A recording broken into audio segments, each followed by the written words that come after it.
Hey there, Bill. Kevin, How's how it are you, going? brother? I'm, I'm doing good. How about yourself? Good. And hey, we want to welcome everybody into another episode of the Investor Guys podcast. It is, did you have a good weekend? I did. I had a great weekend. We got a lot of things done, and I get to go get my haircut today because they open up all the hair salons and barbershops and everything else. So as soon as I am done here, I am in the car and I am beelining to the barbershop to get my haircut. I am headed over to a property when you're done, meeting an inspector over there to let the money know that everything is good. Well, very good. You know, Very we good. don't use our own funds in doing properties, and so we have a hard money lender going to go let them inspect the property today. Very good. Sounds good. One of the things I wanted to talk about was accumulation. And Yeah. I had done this conversation before on a different podcast that I do. And it is the accumulation of performing assets that we have in our portfolio. And in this particular case, it's going to be real estate.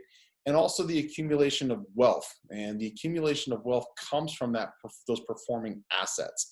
And I've had this conversation with you before about literally you can invest $50,000. And if you're getting 50% returns or 75% returns, I'm getting better than 50 and 75% on a lot of the properties that I invest in and a lot of markets that I invest in per year. And I know this isn't, to a lot of people that sounds crazy. People in California are like, no way, no way, no way, because they're happy to get 3%, you know. Yeah.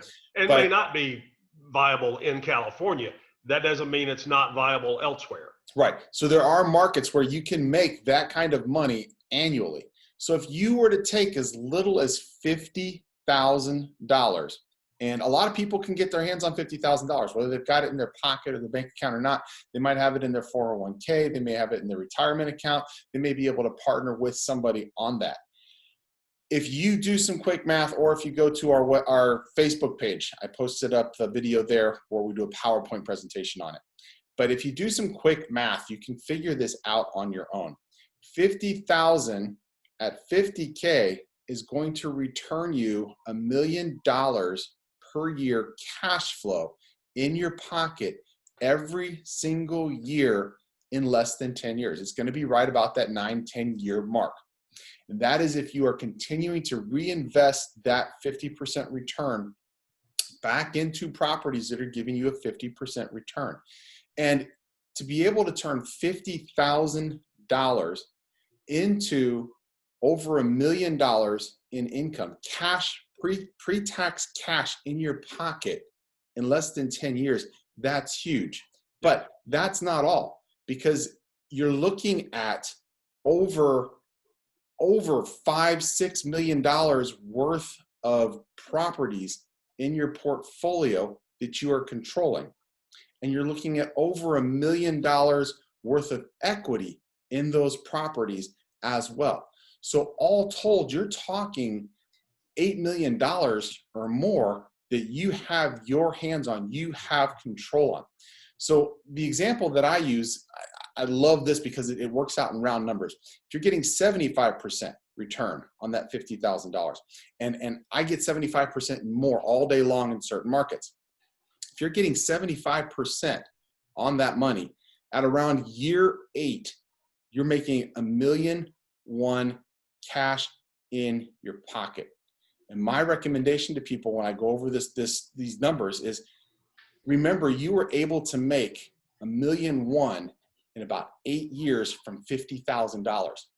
Now you can start taking that $1 million cash and start living, start enjoying. Can you tighten your belt for 10 years if you know that you're going to make over $1 million in cash every year?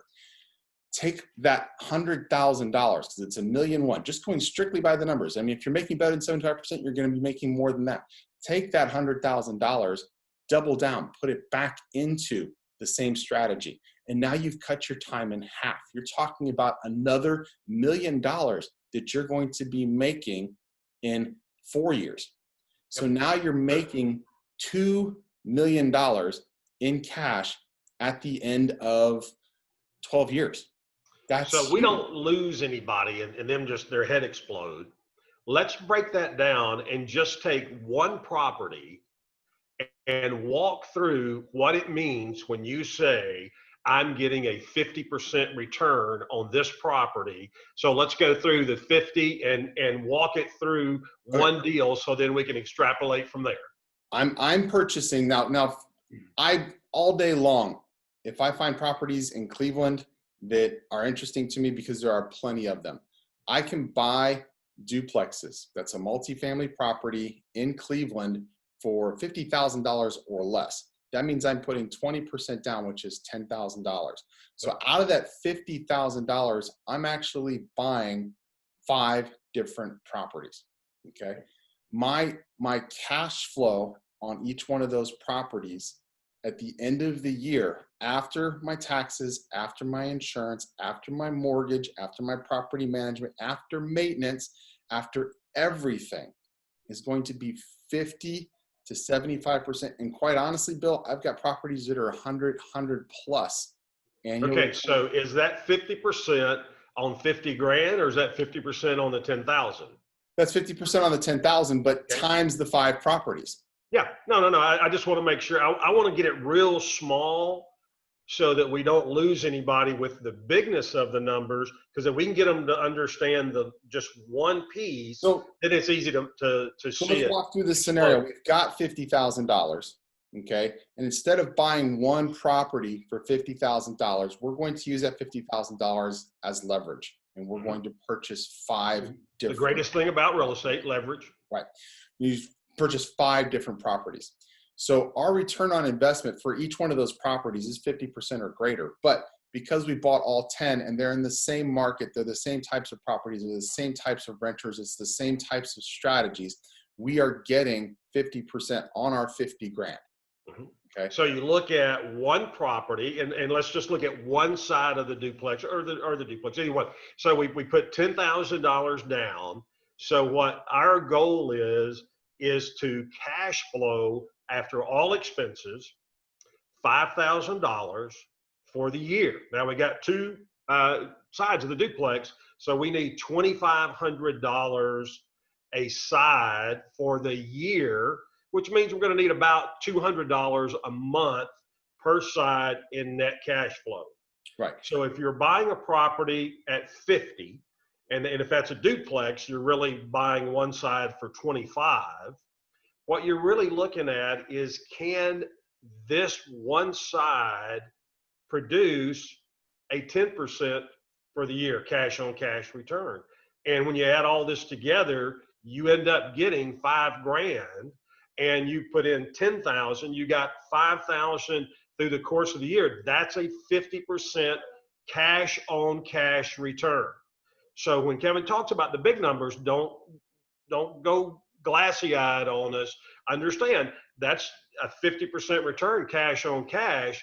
And when you break it down, you can see how easy it is to follow those numbers. Now, if you're using 50 grand and you buy, as Kevin's doing, using $10,000 down payment, and you're buying 5 duplexes, you've got 10 units now that you created for this $50,000 of cash up front. And if you're getting 50%, that's $25,000 in a year that you've got on that. You've already got, and that's cash flow. And you also in that year, now you got some of your interest paid down, some equity build up. So that's another thing that happens in the course of this 10 years while this money is extrapolating, while it's exploding, is also your equity is going up, your balance on those is coming down. And remember, you guys that do real estate math know this, first 5-7 years front end loaded. So that's where all of your interest is going to be, the bulk of it. Once you get past that 5-year mark, you start to see an escalation in the amount of principal pay down every single month. And to give you, there's people who are still poo-pooing, where am I going to buy a property for $50,000? In markets like Cleveland, you can buy duplexes for $50,000. I can get 3 plexes and even 4 units sometimes for $50,000. My minimum rents, and this is using Section 8 numbers, my minimum rents on a duplex in Cleveland is going to be about $1,200 per month. Okay. So There you go. using those numbers from just basic math that anybody can figure out, you can figure out what your mortgage is going to be on a $50,000 property. Okay. Using those basic numbers, 10% for property management. I actually pay less, but I always calculate 10%. Maintenance cost, everything else. You can see how you're going to easily make 50% and more every single year on each one of those properties. Now, I use $50,000 because I think it's an easy number for people to wrap their head around. It's a round number. And again, like I said, it's something that most people could get their hands on. Now, even if you went to the bank and you got a loan or you took out a HELOC or something else for $50,000 on your property, the amount of return that you are getting is going to outweigh the interest that you are paying on that note. And an easy way to go look at what is my note going to be is jump over to Bankrate, R-A-T-E, bankrate.com. They have what I think is the easiest site to use out there, calculating what your mortgage payment's going to be. You can, if you know taxes and insurance, you can put that right into the formula. If you don't, it's okay. And you can also print an amortization schedule. So we use them all the time, especially for the amortization schedules. But this is a fabulous way, especially if you're not 60, 70 years old. Is it still great money? Heck yeah. But if you're in that 50 and under group, this is a fabulous way to look at, I can explode, not grow. I can explode my retirement account if I have at least 50 to start. And could you start with less? Yes. Absolutely. It's the compounding effect is not going to fit the numbers exactly. But if I can go in and do this in my retirement account, and look, there's a gazillion companies out there.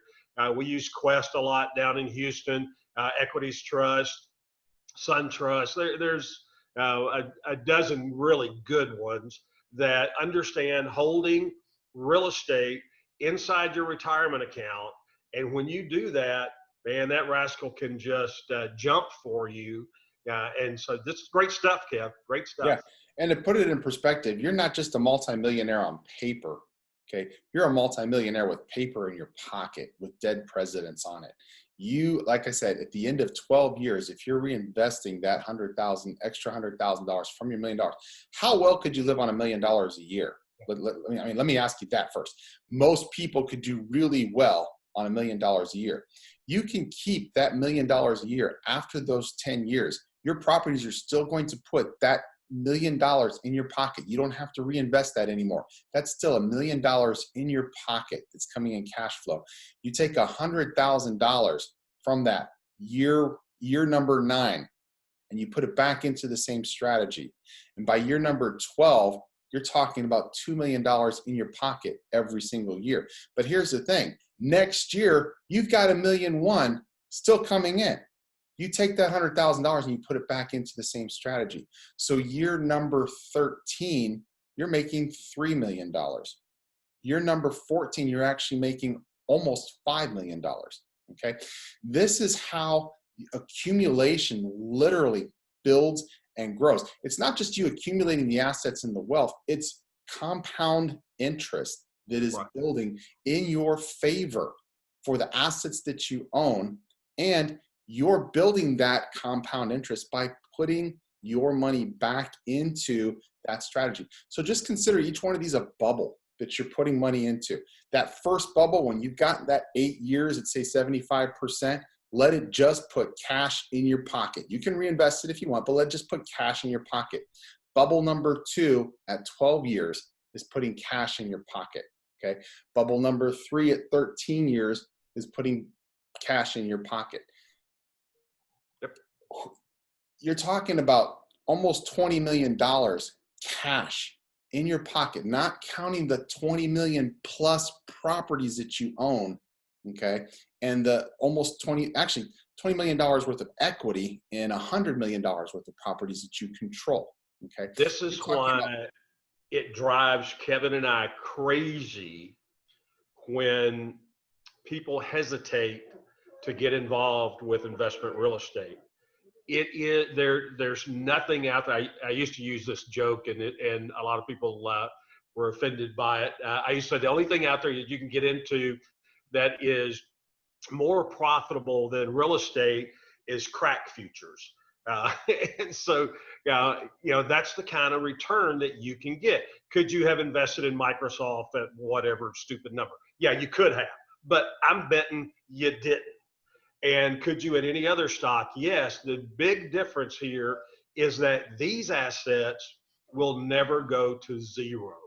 And your stock can do that. And if you don't think a gigantic company can't do that, then go back a few years and remember there was a company called Enron, which was a multi-billion-dollar company that went kaput, gone, out of existence, basically in a weekend when a bunch of information got out. That can happen to any stock. And so when you have real estate, it is a hard asset. It is a real physical asset that you can put your hands on. So when you've got these great duplexes in certain markets, and look, Kevin and I are going to do a webinar where we're not just going to talk about the numbers. We're going to go through the numbers, let you see the numbers and walk through it. And we're going to show you some properties. So from the portfolio, so you can see this is not a theory. This is not something that possibly could happen. This is what's going on. And you need to be a part of it. And we're going to show you how to do that. And so we'll keep you posted. I have real properties already, and we can just tap into the ones that I've already even done. Yeah. Real properties I can find on the MLS today, okay, that we can go over the numbers on and explain to you exactly how this is going to work. And maybe we should do that for Wednesday. Let's go ahead and set that may be a great idea. And think about this. If you're sitting there right now and you are absolutely stone cold dead broke, maybe you got fired or laid off during this lockdown, during the insanity. Maybe that happened to you. And you're sitting there trying to figure out what in the world am I going to do to move forward? Well, here you go. Now, you still have retirement funds. Probably, possibly. But let's say you don't even have that. You have a net worth of this. I got a big old goose egg, and maybe even it's negative. You can still go out and flip one property in most markets in the U.S. and get $40,000, $50,000 in profit. And certainly we can show you how to do that.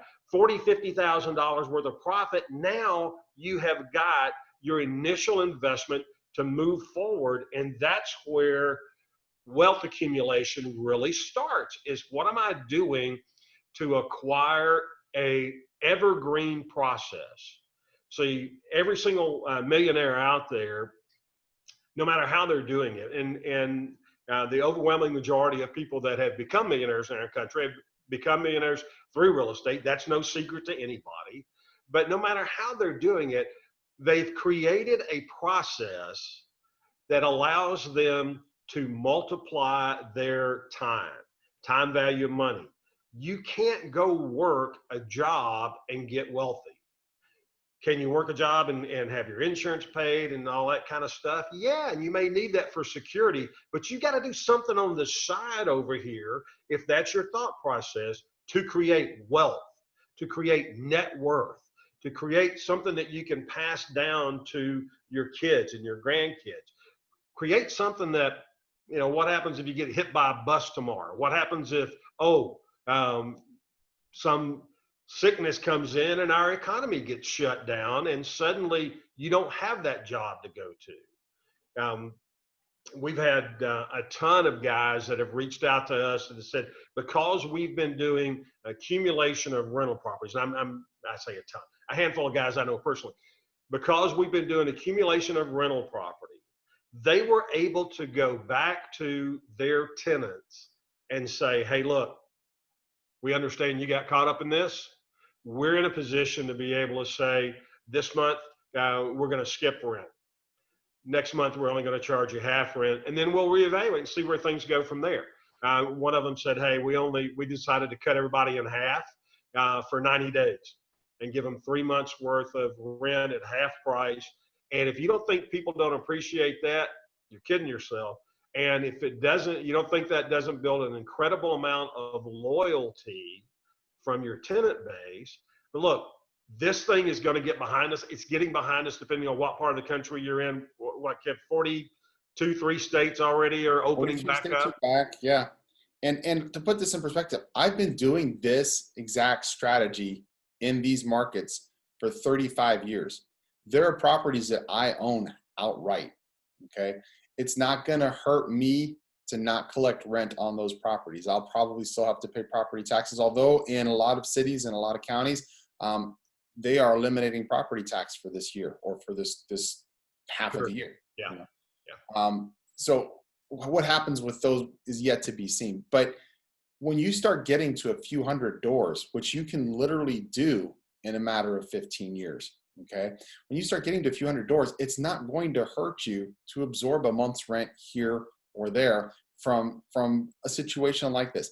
Not only that, but Bill, there are programs, if we needed them, that we could apply for ourselves, okay, as property owners to offset those lost rents. So you and I are in a different position. We've been doing this for a long time because we're a couple old farts, okay? A lot of people who are just getting started, okay, it will affect their bottom dollar not getting rents, okay? And I get that. It's an investment, and if you don't have that money coming in, then it looks like it's going to come out of your pocket. But right now, there are programs in place to help offset that, so that you're still going to be able to hold that property, still not going to come out at a loss on that property. But one of my favorite sayings, and I've said it here before, best time to plant a tree was 20 years ago. Second best time is now. We planted our trees 35 years ago, okay? But if I'm talking to you now and you have not planted your tree, okay, you need to be digging a hole in the dirt and getting ready to plant that tree, because in 20 years, you're going to be in a position where you're getting millions of dollars cash in your pocket, okay? And I wanted to add something to what you were saying earlier on the flipping of the houses. If you just want to put your nose to the grindstone for the 9 years that this is going to take you, you could, without falling apart, flip 3 houses in a year. And if you're making 50 grand on each one of those houses, let's say you invest 50K every year into a strategy like this, okay? I'm talking about investing 50K one time is going to give you $1 million cash. Let's say you're investing $50,000 every single year for the next 9 years, okay? That's $1 million plus every year after year number 9. Do 3 properties for $50,000 roughly, okay? Live off of that other $100,000. Most people can live pretty well for $100,000 a year, okay? Take that $100,000, invest 50, because you're making 150, invest 50, do this 9 years, nose to the grindstone, and then retire. Goof off, play. That is my favorite thing to do. I get to hang out with my daughter all day. I get to go to the beach. I get to go on RV trips. I get to hang, just whatever the heck I feel like, because I don't have to worry about going into an office, punching a time card, whether or not there's going to be money in the bank or not, because it comes in the bank. In fact, I literally just checked today, because it doesn't always come on the 1st, okay? Usually it takes a few days. I literally just checked this morning. I told my wife, yeah, I said all the deposits are in. Literally. We are, what, the 11th today? And everything that I was supposed to get from my end of or beginning of the month for May rents is already in my bank account. So, and one of the things Kevin talked about, he said it, and if you weren't paying real close attention, it might not have sunk in, was he does Section 8. So if you're freaking out about my tenants aren't going to be able to pay their rent, well, the Section 8 part is going to be able to be covered from the government. So that's a great way to be involved in this, and don't have a fear or an uncomfortableness about dealing with Section 8. And for those of you that have done it in the past, especially if you were involved 8-10 years ago, a lot of changes in Section 8. Good program. Very good program. I love Section 8. let's do this. Let's wrap this one up. Okay. Yeah, yeah. And so we'll do. We'll have to do a podcast on Section 8 one day. We should, because I think a lot of people have a stigma attached to Section 8. Yep. I love Section 8. Most times I would rather rent Section 8 than to a doctor or to a lawyer or to a professional, because I know what to expect from Section 8. And as Bill said, I'm always going to have that Section 8 portion of my rent paid direct deposit into my bank account on or before, or sometimes it doesn't show up in the account until a few days later. But it is deposited at the beginning of the month, every single month, by the federal government. If it comes to a point where we can't trust the federal government to pay their bills, then we're in trouble. We got bigger problems than investing in real estate. Yeah. We'll all be living in tents out and fishing. And just so people know, and then we'll use this as the last thing to wrap up, what is the percentage that Section 8 pays ballpark for you? Honestly, for 90% of my properties, it's 100%. That's what I wanted to hear. Yeah. So, all right, guys. Thanks for being a part of the Investor Guys podcast today, Kev. Great job, brother. And, hey, we'll see you Wednesday. I'll see you later with a new haircut. All right. Take care, buddy. Have a great day, Bill.